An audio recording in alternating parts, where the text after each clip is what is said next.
뭐 유럽이든 일본이든 한국이든 니들 알아서 해. 미국이 더 이상 못 지켜줘. 라고 하면은 그 스스로 미국이 더 이상 패권 국가임을 포기하겠다는 말과 똑같다. 군사적인 패권 국가임을 포기한다는 것뿐만 아니라 유럽 국가나 일본이나 한국 입장에서도 미국을 더 이상 패권 국가로 보지 않게 된다는 거예요. 군사적으로. 독자적인 군사력을 이제 키워가니까 미국이 뭐라 하면은 미국하고 맞짱을 떠버리려고 할 수도 있다는 거예요.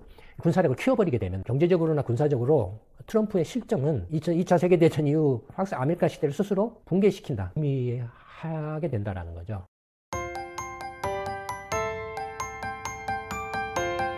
트럼프의 이제 실정 위험에 대해서 말씀을 들어볼까 합니다. 일기 정부 때부터 이미 계속 거론되고 있죠. 물론 이제 트럼프를 지지하는 사람들 입장에서는 트럼프에 반대하는 사람들이 주장하는 이제 허구에 불과하다. 트럼프 실정이라는 것은 사실이 아니다라고 이렇게 주장을 하죠. 실정의 문제는 트럼프 개인으로서의 실정에서 그치는 게 아니고 이른바 2차 세계대전 이후 팍스 아메리카나를 미국의 패권이 흔들릴 정도의 큰 충격을 줄 수 있다는 점에서 트럼프의 실정 문제가 심각한 의미가 있다는 겁니다. 패권 국가로서 미국의 입지를 뒤흔들어 버릴 수 있는 그런 잠재적인 위험을 내포하고 있다는 점에서 트럼프 실정 문제가 중요한 의미를 갖고 있다는 겁니다. 대표적으로 이제 대외적인 문제와 관련된 실정 문제에서는 첫 번째는 뭡니까? 동맹 관계를 파괴시키고 있죠, 지금. 나토가 지금 이제 흔들리고 있죠. 그 다음에 일본과의 동맹도 지금 흔들리고 있죠.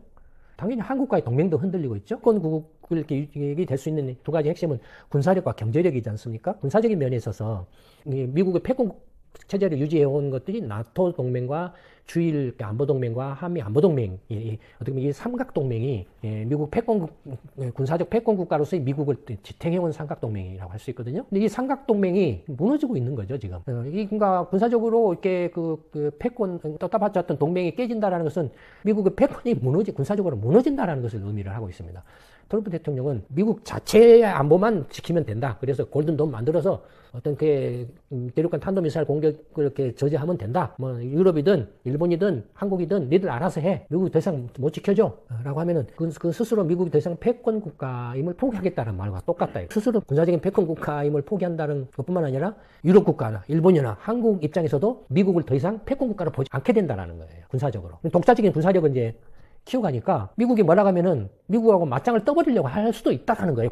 군사력을 키워버리게 되면 나중에 미국이 군사적으로 유럽이나 한국이나 일본에 대해서 이렇게 압력을 가하기 힘들어진다는 거예요. 지금 현재는 군사력으로 막강한 군사력을 가지고 있기 때문에 유럽이나 한국이나 일본에 대해서도 군사적인 압박을 가할 수 있지만 이제 그 관계를 깨버리고 이제 유럽, 니네나 일본이나 한국 니네들이 독자적으로 군사력을 이렇게 해서 니네들 독자 방어해 라고 한다면은 미국의 군사적 패권이 깨져버리고 당연히 이제 그렇게 되면 어떻게 되겠습니까? 군웅 할거의 시대가 되겠죠. 군웅 할거의 시대 중에서 가장 힘이 센 미국, 그 다음으로 힘이 센 뭐 나라가 어딜까? 뭐 유럽일지 아니면은 중국이 될지, 일본이 될지 뭐 러시아가 될지 알 수가 없다 이거예요. 아니면 러시아가 중국이 서로 이제 연합을 하면은 미국하고 맞짱을 뜰 정도의 군사적 패권이 될지, 아니면 이제 유럽하고 일본하고 한국이 이렇게 삼각 동맹을 맺어가지고 미국, 그 유럽, 일본, 한국 그 다음에 예를 들어서 이제 거기에 뭐 캐나다나 호주 같은 거 들어갈 수 있는 거고 지금 현재 그런 움직임도 보이고 있잖아요, 사실. 극단적인 경우에는 그렇게라도 가겠다라는 그런 일본 내에서는 그런 말들이 나오고 있잖아요, 이미. 유럽에서도 그런 말이 나오고 있고. 그 다음에 이제 중국, 러시아. 그러면 어떻게 되겠습니까? 삼각 구도가 형성되겠죠, 그렇게 되면은. 미국 패권 시대가 끝난다 이거예요, 군사적 패권 시대가. 군사적 패권의 연결고리가 끊기면 어떻게 경제적 패권 연결고리도 당연히 끊겨지게 되는 거죠. 문제는 트럼프 대통령이 경제적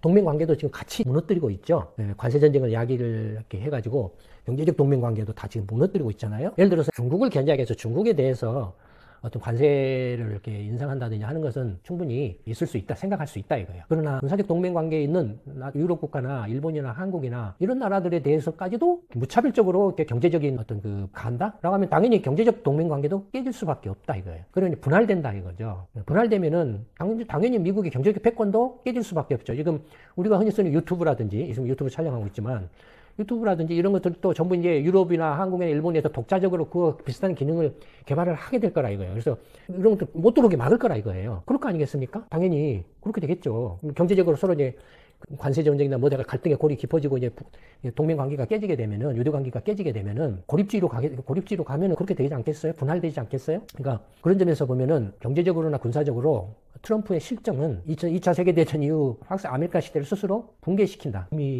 하게 된다라는 거죠. 이미 트럼프 실정은 동맹 국가들에게 트럼프 개인에 대한 불신뿐만 아니라 미국이라는 나라 자체에 대한 불신으로 지금 확산돼 있다 이거예요. 왜냐하면 트럼프 대통령 개인에 대한 불신은 결국은 트럼프 대통령을 지지하는 미국 사람들의 그 유권자들, 과반수 이상의 미국 유권자들에 대한 불신이라는 거예요. 왜냐면은 이 유권자들은 언제든지 트럼프 같은 사람을 지지한다라는 거예요. 이라는 나라 자체에 대한 불신으로 지금 확대되어 있는 상태예요. 미국이 그동안에 이렇게 팍스 아메리카를 구축하면서 경제적으로 군사적으로 세계 최강의 패권까지 유지해 온 것은 이런 경제적으로 군사적으로 동맹 관계를 유지하면서 같이 이렇게 선의의 경쟁 구도 속에서 상생적인 발전을 이렇게 이루어왔기 때문에 가능한 거죠. 물론 미국이 쌍둥이 적자 문제는 해결을 해야 되죠. 지속 불가능하기 때문에 해결해야죠. 그러나 해결하는 방법론이 문제라는 거죠. 이런 식으로 동맹 관계를 깨트리면서까지 강압적으로 하게 되면 결국에는 스스로 자멸하는 그런 것밖에 안 된다는 거예요. 쌍둥이 적자 문제는 얼마든지 합리적이고 상식적인 방법으로 해결 가능한 방법들이 얼마든지 있다 이거예요. 그런 방법을 통해서 해결을 해야지 이게 감정적이고 완전히 그 힘에 의해서 억누르는 방식으로 한다? 해결 불가능한, 오히려 부작용과 반발만 커지게 돼 있다. 실제로 그렇게 될 수밖에 없어요. 두고 보세요. 성과를 못 낼 겁니다. 결과적으로는.